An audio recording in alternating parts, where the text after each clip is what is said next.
Ховд аймгийн засаг даргын зөвлөлийн ээлжид хурлаар улсын аварга малчин өргөх тариалан шалгаруулах тухай асуудлыг хэлэлцлээ. Энэ жилийн тухайд Ховд аймгийн хүнс хөдөө аж ахуйн газарт Сундаас улсын хошин аварга, улсын аварга малчин өргөх тариаланчид нэр дэвшүүлэхээр нийт 20 орчим хүн материал ариулжээ.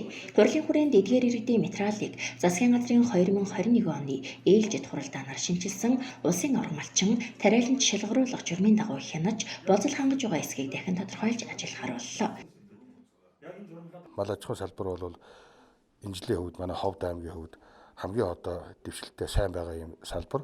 Үндсэндээ бол манай малчин төмний бас заяа буюу одоо төвшөж энэ өвөл хавар намар зум бол одоо их сайхан болсон. За үүнтэй холбоотой мал бол Ховд аймгийн мал сүрэг 5 төрөл дээрээ өсөж 300 гаруй одоо мянган толгоогоор нэмэгдсэн. Өнөөдөр байдлаар одоо 3.3 сая толгой мал өвөлжиж байна. Ийм учраас энэ улсын аварга малчид тариаланчдын асуудлыг энэ хөдөө аж ахуйн салбарын одоо сайчуудаа бид нар бас шалгаруулж байна.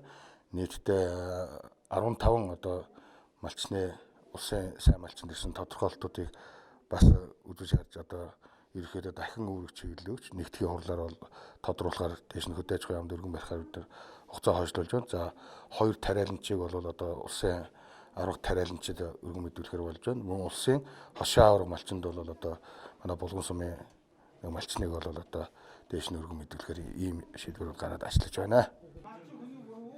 Зөвлөлийн хурлын хэлэлцэх асуудлын төлөвлөгөөний дагуу үргэлжлүүлэн аймгийн аварга малчин өргөх, аймгийн хошин аварга малчин өргөх шалгаруулах журам 2021 оны аймгийн засаг даргын үйл ажиллагааны төлөвлөгөө батлуулах тухай асуудлыг тус хэлэлцэх юм.